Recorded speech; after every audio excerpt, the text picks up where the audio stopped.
So good morning and welcome again, and I believe all the buttons and switches and things are in place.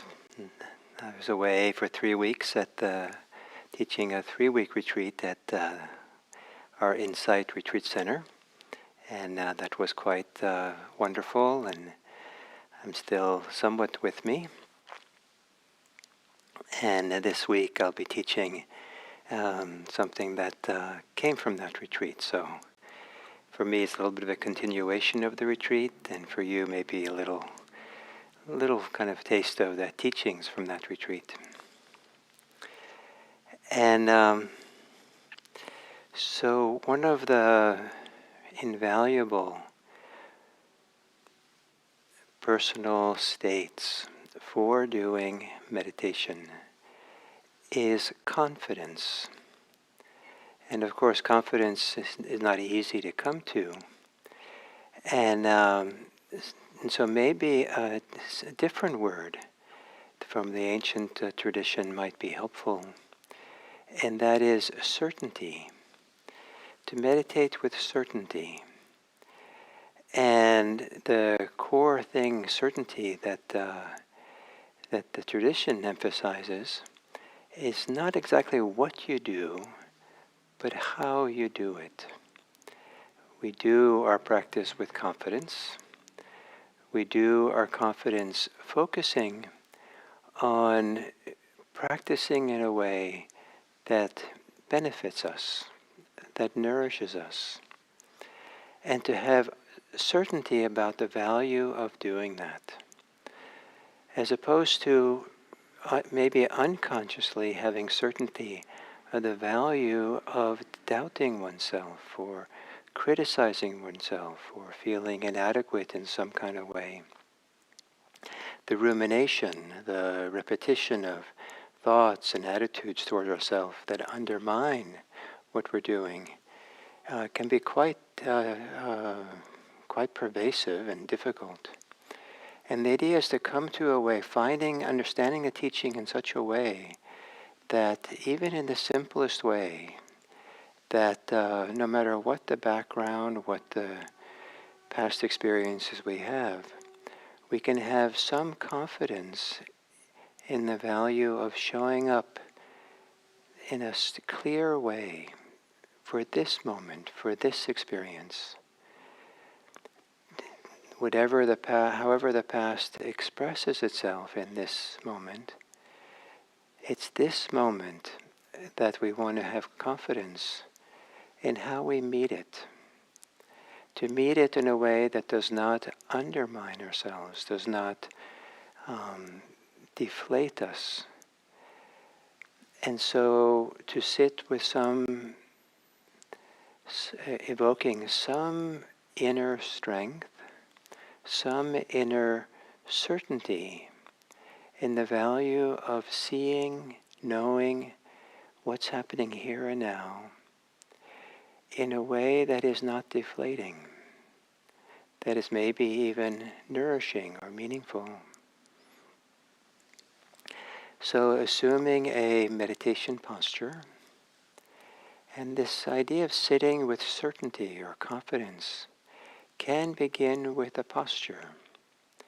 So even though it can be very difficult to call upon confidence, sometimes assuming a confident posture will begin calling on that. So with a certain certainty about the value of being here and now, having a posture that feels grounded on here, the here that is supporting your weight, the contact against the cushion, the chair, the bed, the floor, where the weight of your body settles, here on this spot. To know with confidence, to know with certainty that here you are, in this place, on this little place,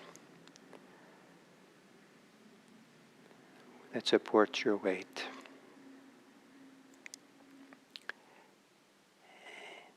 And taking a few deep, relaxed inhales. As you exhale, relax into this place. Let your body settle.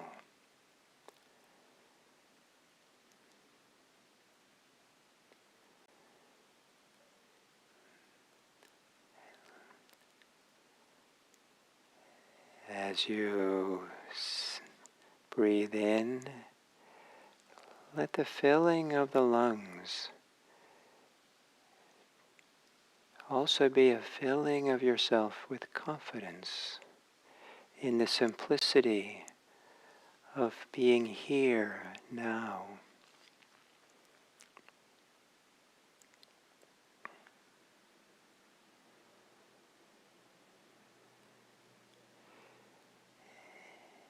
And then to let your breathing return to normal.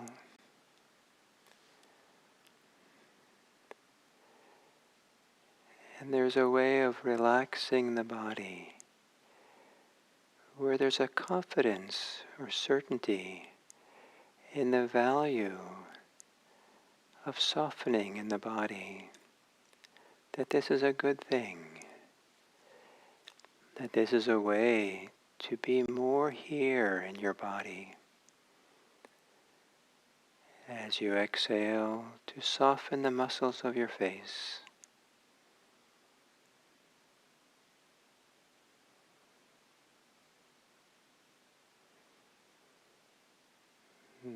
As you exhale, to soften the shoulders.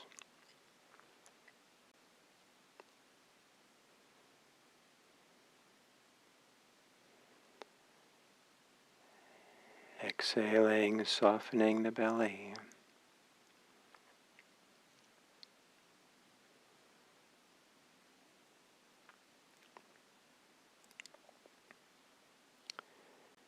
Exhaling and softening the whole body.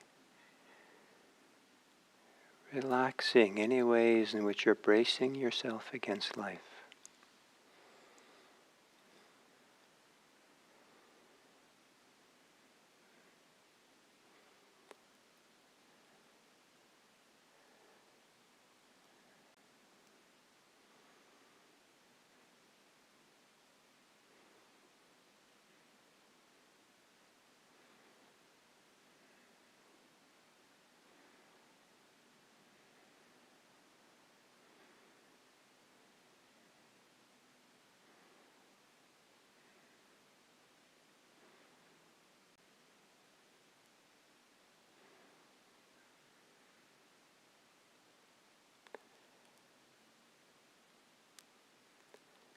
As you exhale, softening the mind, relaxing the thinking mind, with certainty or confidence that the mind works better when it's relaxed, soft.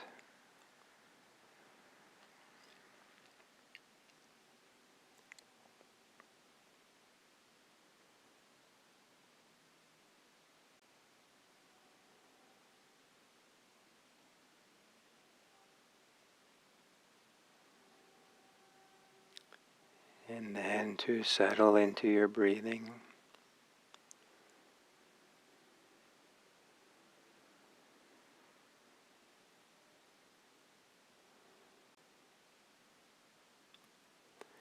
Relying on the simplest, most direct way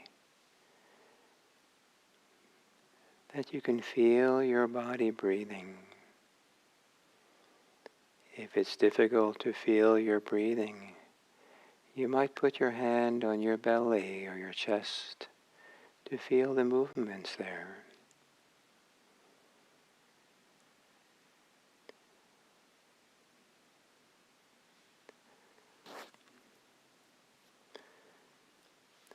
With the idea of keeping meditation radically simple. Let yourself have confidence that you're able to know the present moment simply. You can know breathing in whatever way is obvious for you. But have confidence that that keeps you in the present.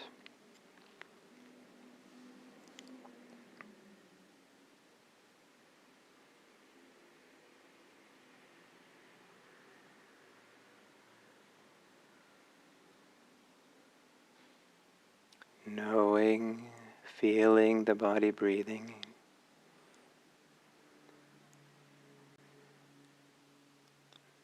And having confidence in the value of doing that without any harshness, aversion, or without doubt, or that the knowing itself can be free of anxiety.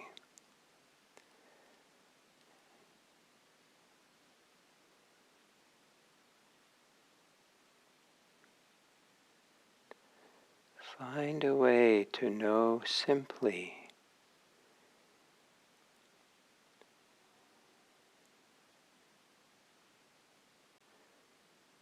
having confidence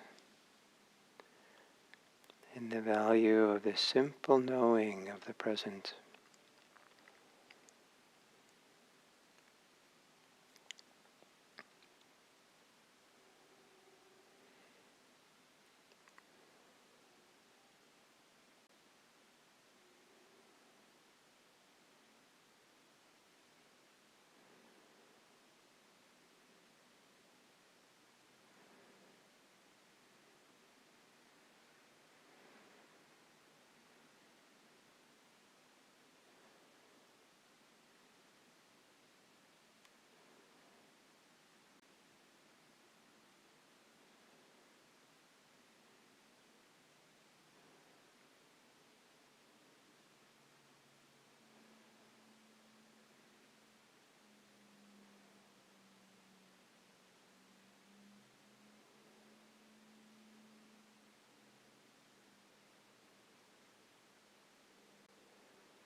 Seeing if you can practice with a calm certainty,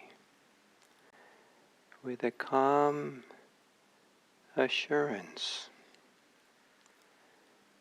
that calmly being present for the simplicity of this moment is enough. Nothing to figure out, nothing to plan, nothing to fix. Just being present here and now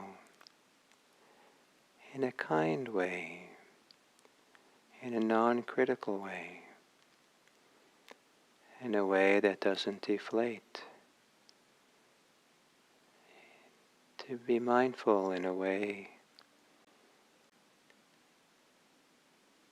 that we're nourished by the confidence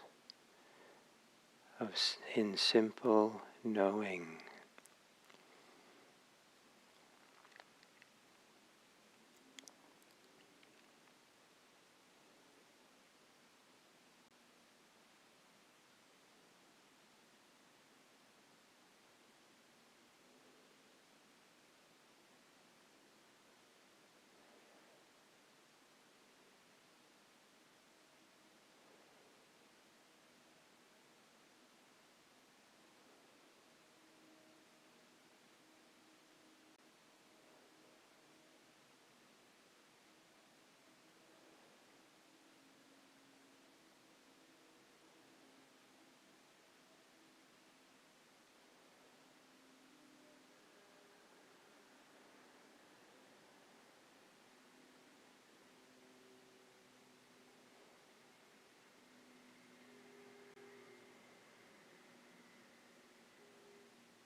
And then as we come to the end of the sitting, to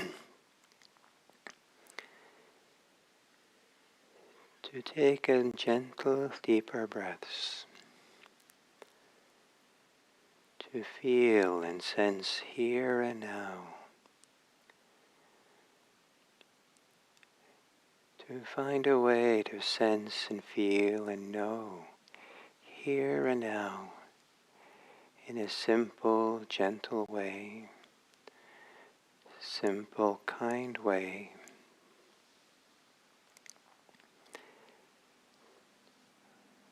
Where we allow ourselves to be present to the simplicity of the moment.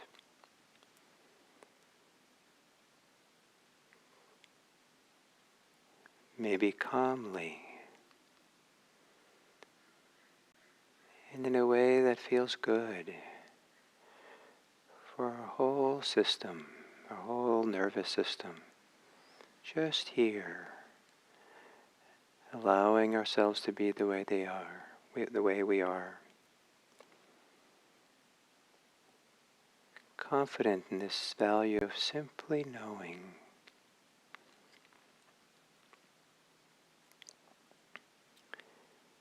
And having confidence in the value of being present for others in simple ways. Be present to listen, to see, to experience others without the filters of our emotions and agendas and preferences and fears. To be present with others that allows them to relax, allows them to feel at ease with us. So perhaps some deeper part of who they are has a chance to surface. May it be that this practice we do gives us the ability to set others at ease. May it be that it brings forth, makes room for the capacity that others have to feel happy, safe, peaceful, and free. May all beings be happy. May all beings be safe. May all beings be peaceful. And may all beings be free.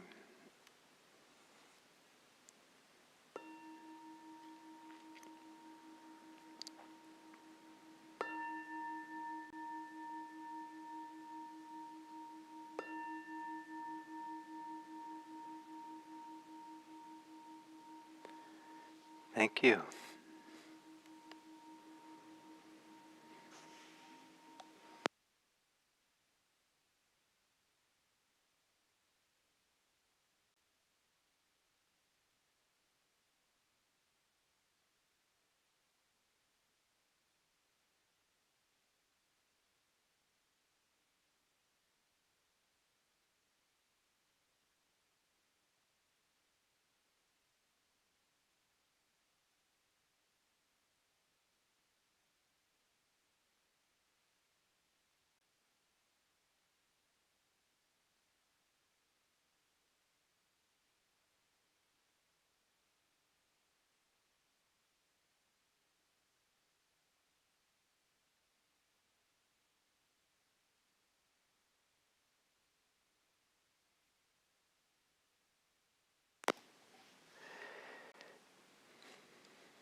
Just a minute here.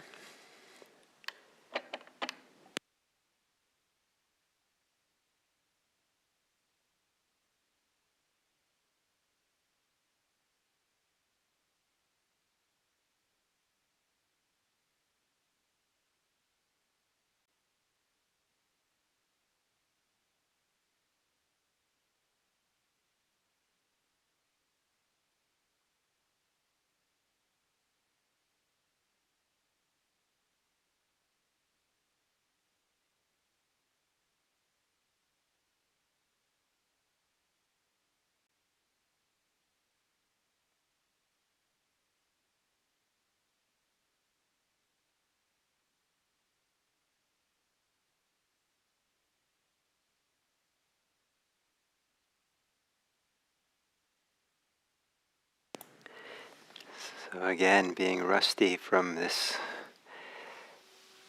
technological process of being on YouTube, there's one more thing I had to do, and that was to plug in my laptop I use to see you all, the chats. So welcome on this Monday morning to a new week of on a new theme for our practice together. And it's not exactly a new theme, since there have been times before that I've taught on this, and it's a common topic for our Vipassana teachers to teach on, and that is the 5 hindrances. And I'll be teaching it differently than how it's normally taught, perhaps. And for one thing, I'll teach it in reverse order. The 5 hindrances, the order is usually sensual desire, ill will, usually called sloth and torpor. The fourth one, restlessness and regrets. And the last one is usually called doubt. So I'll start with the last one. And the reference point for all these hindrances will have a common reference point, and that is that of wholesomeness and unwholesomeness, skillfulness and unskillfulness. The topic of my Dharma talk yesterday morning, Sunday morning at IMC, that maybe in some ways was an introduction for this week. And I'll be teaching the first 3 of these sessions this week, and then I'm traveling on Thursday morning, and I'm very happy that Kim Allen will follow up and finish the series. And and then Kim will also be teaching next week while I'm away, so I'm delighted that this wonderful teacher will be here with you. So the 5, usually called the 5 hindrances. The Pali word for them are called the 5 coverings. That's what the word means, literally. That's something that covers over something, and covers over and kind of hides, or covers over and makes inaccessible. And so the question is, what is it covering over? What is inaccessible? And one way of understanding it is that the 5 hindrances, in and of themselves, in order to be hindrances, are unwholesome, unhealthy, unsupportive for a good life, for a spiritual life. And so they're unwholesome, unhelpful, and so what they cover over is the wholesome. They cover over what's healthy for us. They cover over what's beneficial and for a good life, for a spiritual life. In particular, they cover over our capacity to be settled and unified, to have a sense of being present in a holistic way, in a way that we feel fully here, that in a way that has qualities of freedom, has qualities of peace, because we're not divided in ourselves, we're not covering something over. There's a place for all of who we are to be here, to be here in a way that is supportive, that's nourishing, that's health producing. And so some of this has to do with how we show up for ourselves, how we meet our experience in the moment. So not just ourselves, but how we meet the world. And to meet them with these so-called hindrances is to meet the world in unhealthy ways. And there might be things that are close kin to each of them that sometimes are confused with the hindrances. So not all desire is a hindrance. Not all aversion is a hindrance. If we understand aversion to be an averting, a turning away from something which is harmful for us, or doing something which is harmful, there's a healthy way of doing that. And there's healthy doubt, if we translate the last one as doubt. So what makes them a hindrance is this unhealthy quality. And so certainly there can be a way in which we relate to ourselves, to our experience, and to the world, to others. We're in the grip of greed for pleasure, greed for sensual pleasure, greed for the things of the world. greed for meditation experiences. And if that, and the greed itself, if you really feel it, it feels like it's grating for the deep life, deep inner part of who we are. It's grating for the heart. It creates strain and tension, and it contributes to a division within us because we're overemphasizing an object of desire rather than opening up to the wholeness of who we are and having some kind of healthy desire surface from that wholeness. Ill will is a very intense form of of hostility and wanting to harm. It could be towards ourselves, it could be towards our experience, it could be towards the people around us, it can be to the world. Some people carry with them a low-grade hostility that pervades everything they see and touch and do. And if we really attune to it, then we can feel how that's unwholesome. Even though sometimes desire, for example, has a joy and delight and promise in it, even though ill will sometimes has a certain pleasure of power, of strength, of righteousness in it that gives it a sense of vitality, if you really pay attention to these deeply, it can feel how they harm ourselves. They denurture us, they diminish us, they divide us. So the same is true for the other three. And so here the reference point I'm trying to use is wholesome and unwholesome, skillful and unskillful, healthy and unhealthy for us. And this is something that hopefully we can feel for ourselves. And in similar, almost in a somatic way, you don't have to think your way into recognizing how it's unhealthy. It's clear. So it's the way you would maybe feel if you were really parched and thirsty, and you're able to drink a nice, refreshing, cool glass of water, and with that, something begins changing in your mouth, in your arms, in your whole body, as the water begins coursing through your body, and nourishing you, and something begins to shift and change, and that refreshment, that tingling, that goodness that can come. Or if you've been really cold and you stand in the sun, you can feel the goodness of the body warming up, and you feel this kind of pervasive saturation of beginning to warmth in the extremities maybe, or in the skin and coming in. Sometimes being hungry, eating a good healthy meal, and starting to feel how that we get revived in this kind of good feeling of kind of energy coming back in a nice clear way. Getting a good nap and waking up in a very clear way that it's the whole body. You can't pinpoint exactly the refreshment, how refreshed the body is, but there is a clear way the body feels just better and awake and clear and has kind of a simple energy that's very nice in it. So so this inner somatic reference point that can be in the body as a whole, in the heart, and it can even be in the mind in a somatic almost way. So then we come to the starting with the fifth one, which is usually translated as doubt. The Pali word literally means uncertainty, vacillation, indecisiveness, and of course, in this complicated world of ours, there's a lot of things that we don't know, and so we can be indecisive, we can be uncertain about things. But in the classic kind of definition of this hindrance, it's indecisiveness or uncertainty about how we can live from a wholesome place.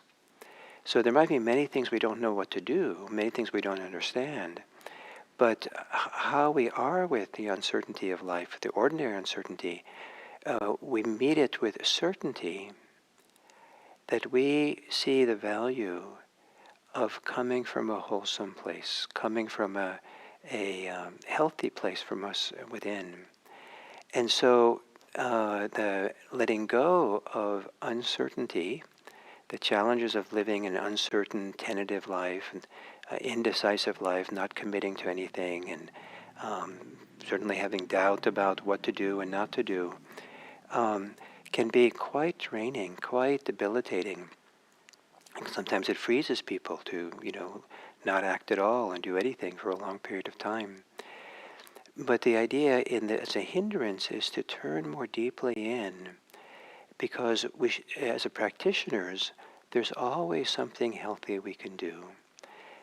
It's the how we're aware, the how we meet our experience. So if we're uncertain about, something, then what to do, or maybe uncertain about how to fix like today, I had to fix some of this technology, and uncertain how to do it. It could be frazzled, could be afraid, could be angry. All these things can come that are denourishing. But if we have confidence in the value of what is wholesome, that how we go about addressing the issue, let's do it in a wholesome way, in a way that we meet it with a calm presence, a kind presence, a clear presence, that we don't succumb to ill will. We don't succumb to anxiety. These things might happen for sure, but the idea is not to center ourselves on them so we live a divided life. But a mindful life is a mindful life that opens up to the whole, recognizes what's there, but in the recognizing of it, the recognition is not anxious. The recognition has no aversion in it. The recognition isn't ruminating about what I should do. The recognition is always very simple. This is what's happening. This is what's happening.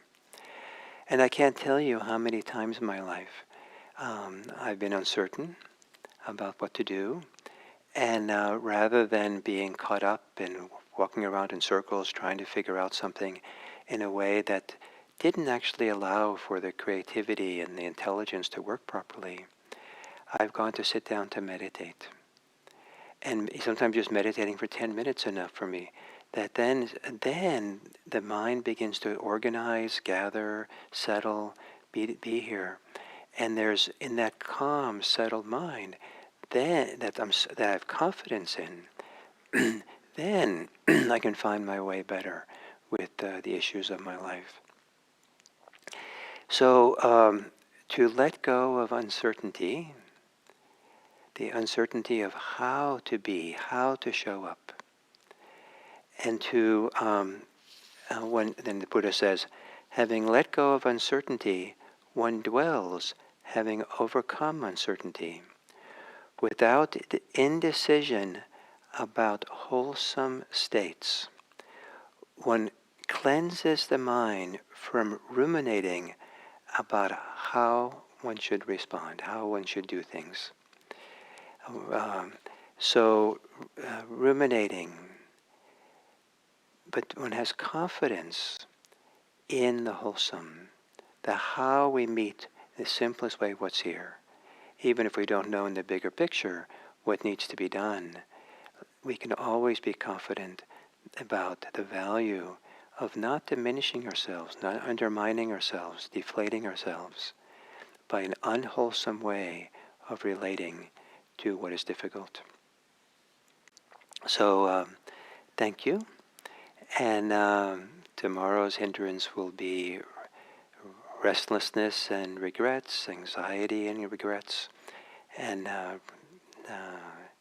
we'll go on. So thank you very, very much, and may this day be a day where you find